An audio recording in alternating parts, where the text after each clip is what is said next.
Hello, good afternoon, and welcome to Nigeria Now on Echo Television, where we dissect some of the issues and matters that are arising in the country, looking at various sectors as the spotlight is on any of it. So we just bring it here, discuss it, and as well as usual, you're always welcome to join us by dropping your comment and your views. I am Stella Laishidashom. I will be doing this program alongside Rachel Tanzi. Good afternoon, Rachel. Afternoon, Sarah.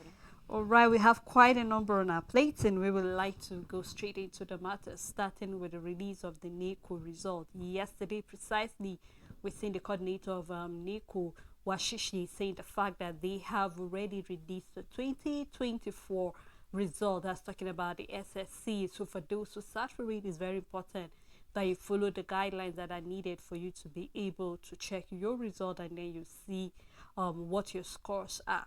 But then most importantly, we're seeing that quite a number of things are happening, especially regarding malpractices, where we're seeing that I think about 17 states are involved in the issue, talking about a whole school being involved in exam malpractice during the 2024 SSC, and it's quite a sad one.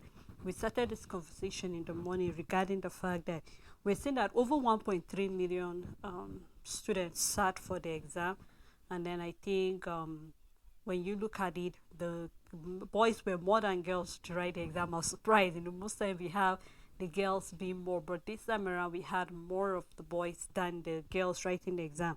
And as well, we're seeing that I think over 800,000 of the students actually passed, including maths and English. So that is really commendable. In fact, looking at even concerning the exam malpractice, we're seeing that they also dropped this year compared to last year.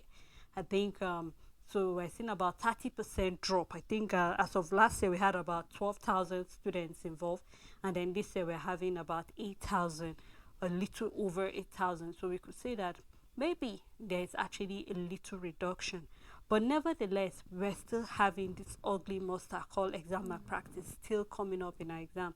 And what is really surprising me, or what I keep pondering upon, is the fact that an entire school is involved in that. Of course, we're seeing that certain supervisors, invigilators were actually involved in that.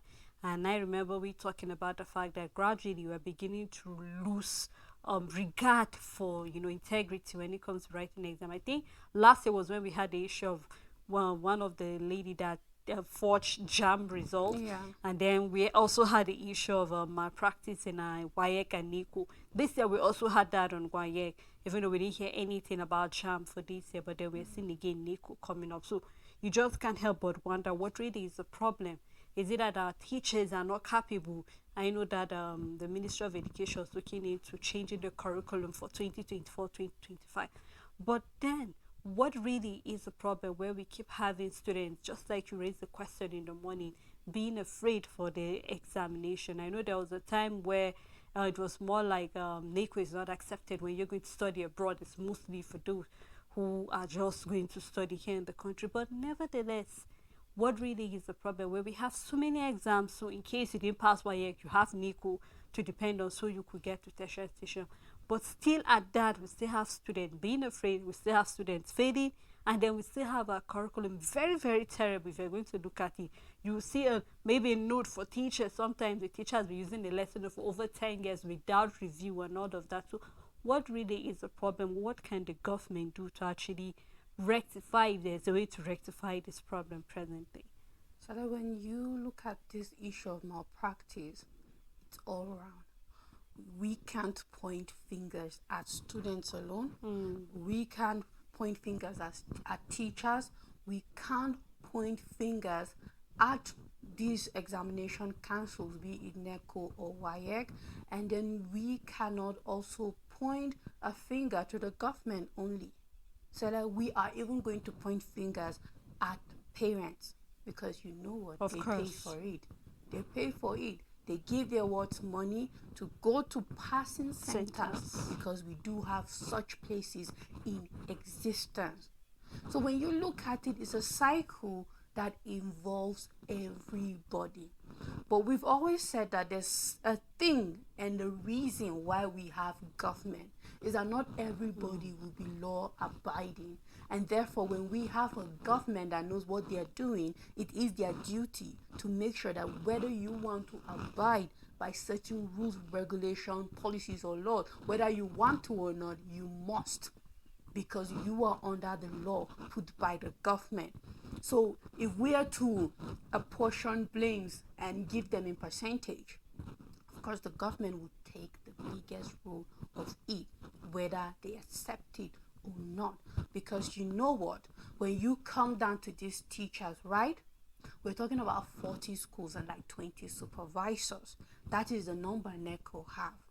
However, we are looking at 8,000 students that are not confident enough that they can pass this examination. And when you look at this, most of the times these malpractices is for maths or English. Exactly. Because we have the information from JAM where 1.4 million out of the 1.6 that wrote this examination passed with 5 credits. That's good, regardless of whether maths or English. And if we have over 800 and 800,000 plus getting maths and English, right, then you know that we do have students that are trying. What is happening with those percentage that are afraid, thinking that they are not capable to pass these exams on their own?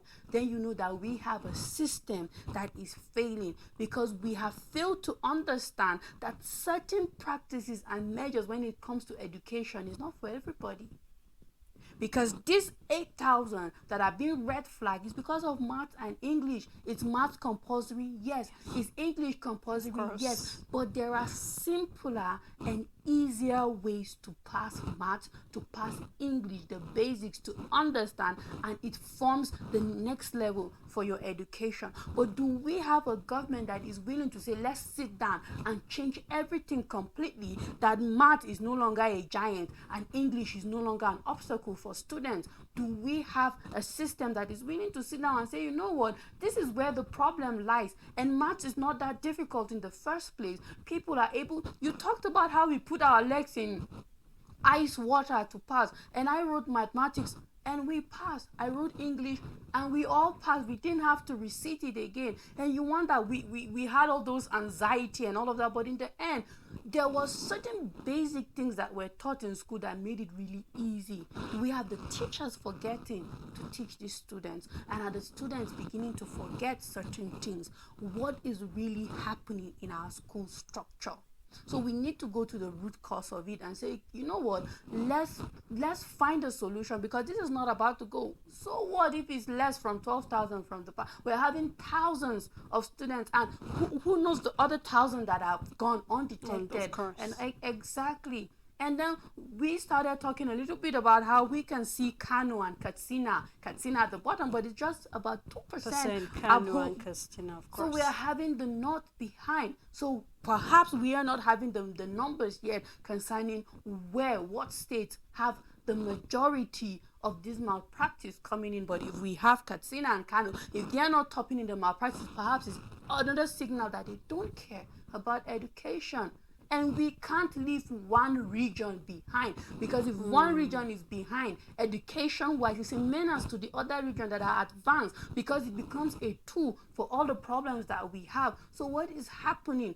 So the question more lies down, like, do we have a government that is ready to do the work? Because the more we talk, Sele, we see all the work that is needed to be done. On one side, we have regions that are desperate to pass, like in Ebonyi, where a school have been red flag, cannot even write WAEC anymore because of the kind of malpractices that is happening there. On the other side, we have a region that is so into the education, want to pass by all means, that they are taking malpractices seriously. On the other side, we have the northern part that don't even care about education. Either way, it's not good for education. And we are one Nigeria. We can't say leave that one behind and we don't care about. No, we can't do that.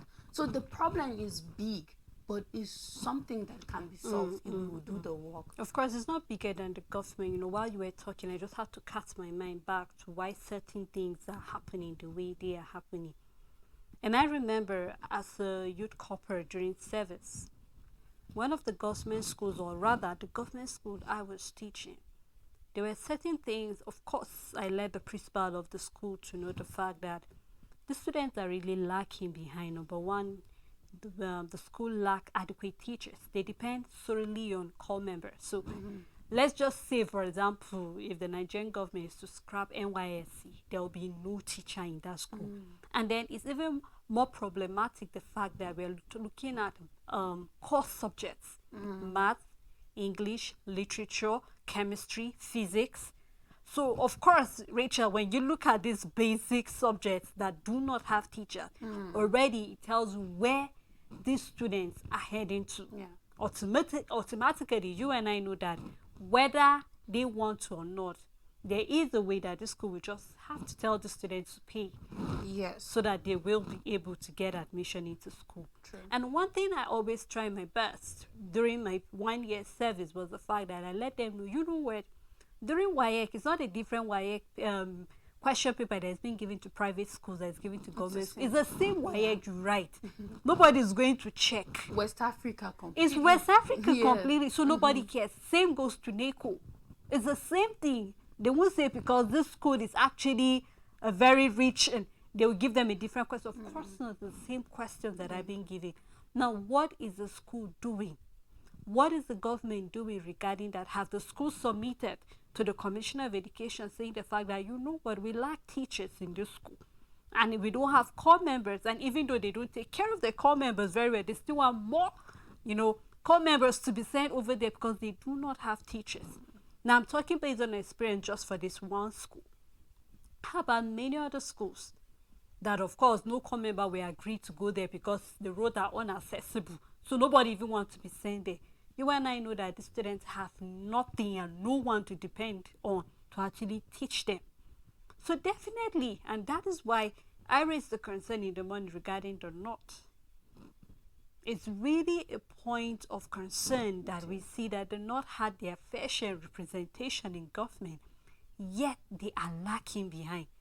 What is it that those in the South are getting that those in the North cannot get? So I really think that this should be a point of concern for our government to go back and check. We're really, really concerned about our education here in the country, then we need to do something different. You need to check, is this person good practically or theoretically? Let us see which. With that it will help you. And that was why I raised the question regarding projects that we submit in our universities. You go to the back of some of the departments, that's where they are being dumped. So imagine if you actually did practical, it sticks here. But some of this project, you just change the back, copy and paste, and some of the supervisors do not even have time to go through it. Let's not talk about how many lecturers will have to strike your projects, and they don't even want to tell you to send it through emails to save you the stress of printing and reprinting and reprinting. So we really have work to do, honestly. There's a lot of work to be done, and I hope that the government are willing to put their foot down and do that work as well. Hopefully. Now we're saying that we're counting less than how many hours to Edo tomorrow, and I think the attention of the entire nation right now is in Edo State. Everybody stands still. Everybody just wants to know what is happening. Looking at some of the security agencies that have been sent there, you just can't help but wonder, wow. This is quite a number. And then we're seeing that there have been a number of local government areas that Yaga Africa are complaining that it seems there might be violence over there. And therefore, I think the security agency need to, pay attention to that as well. We're seeing earlier in the morning today, the president, through his media, it actually tend to say the fact that during the election, they should respect the rights of voters, as well as everybody should do what they're expected to do. But I think they should go to INEC, they should go to our political parties, they should go to even the candidates themselves. We're seeing in some of the papers in the morning the fact that there are heights, maybe there might be voters intimidation, vote buying, no wearing of any voters, outfit, whatsoever. Do not show that you belong to any party. So that means if you're in PDP, no using of umbrella. If you're in APC, don't carry broom. If you're in Labour, don't call. I don't know, so many things, just in a way that we show that campaigns is over. I think campaigns stopped yesterday and all of that. So, it's really a tough one. The tension is really, really high. But I hope that the people of Edo will know the right thing to do eventually. So it will only be a fool that will go to the polling unit wearing a party uniform. even the candidate will not go to his polling unit wearing his party uniform.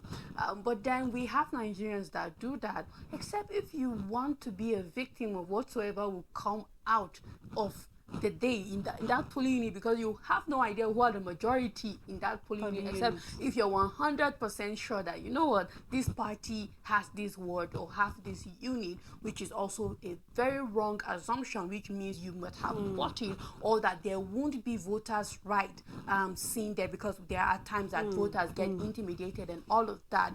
But we have interesting candidates in Edo. We remember the feud in PDP where Obaseki didn't want Lucky to take over and all of that, and then they were able to come. Gadalo was now the candidate, and then we have Labour Akpata, and then we also have that of APC. All of these different candidates, and then it's interesting because why it's hot. We talked about that in the morning. Is that this is a new ground for it's plain ground. It's a clean slate for everybody to start with, and we don't know what party will emerge the winner at the end of the day concerning who will take Edo. Will PDP be able to be in control? With APC take it, giving APC more states in the country, and then will Labour be able to give their mark, knowing that they are still optimistic for the coming 2027 election? And then if they are able to have their grounds there, then it means more hope for the obedient movement, if we must put it like that, and then also a solid ground for President Bola Ahmed Tinubu to be able to have another tenure, because the more governors you have, the more you can win states and all of that, and then you move. And then that of PDP is also like Labour. I think they're almost on the same level to say, you know what, maybe if we're able to keep up with this, then we can be hopeful for the next coming election, and perhaps the APC won't stand a chance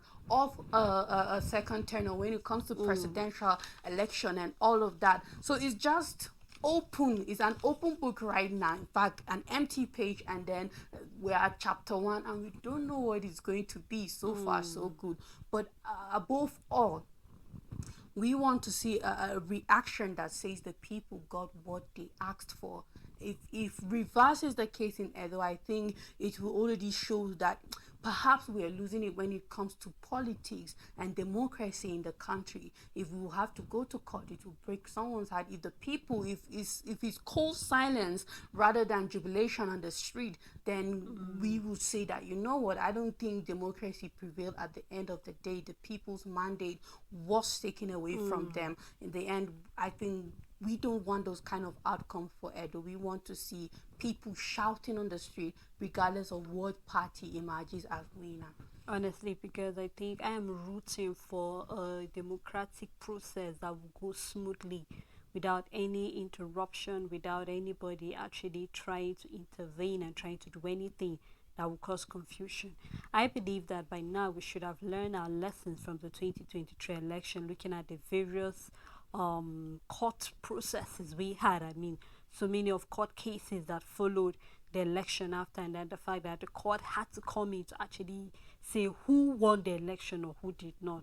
And of course, we saw the body language of the entire nation, so we could actually tell who was truly the people's choice eventually, and you could actually pick it up from there. But I think for Edo State, it's a very dicey one, and I hope that just like I keep saying, that this is not a time where you say politics is not your business. I mean, we have gone to that point where politics is everybody's business. Whether you have an idea what is going on, whether you are educated about the democratic process or not, it should be your business, because I mean, the policies that we end up coming out of certain leaders that we elect will actually tell if truly, and no wonder a number of people have said that the leaders we have is just a reflection of the people. Because if you're complaining that your leader is like this, it just shows that this was what you wanted and you actually got it. But I believe that the people are more than Maggie, the people are more than rappers, the people are more than all of that. You should realize that even after eating the rice, I said this, after eating the rice or after eating the palm oil or getting the wrapper, the rappers will die. Will you get good roads? Will your children be brag their Yeah. chest and say that we are having good education? How about the aviation, our transport, so many other things? I think they're in Edo State. I mean, we saw some of the pictures. I think earlier in the week, some of the bad roads we have. Edo State came up as one of those places. So you could actually tell that there's work to be done. And at this point in time, I think this is our own way of doing campaign on behalf of the entire parties to please put on their best behavior. I believe that the people know who they want and eventually they will go out there to vote. Whoever comes out as a champion or as a winner, I'm just hoping that other political parties will respect the people's view and just let it to light rather than not seeing bloodshed and all of that because you did not win or you tend to make the state ungovernable for whoever becomes the governor eventually. This is not what we want to see. So we just hope, we pray, and we wish the people of Edo State all the best. We hope that all the ACOC staff should try and stay safe. We don't want to hear that anybody lost his life as a result of Yes. the election because we've heard that couple of times during the election. So we'll just cross our fingers and wish everybody all the best. So thank you, Rachel, for You're doing welcome, this. Sally. As well, thank you to our viewers and thank you to every other person for making this program a success. To be come again next week to have a lovely weekend ahead.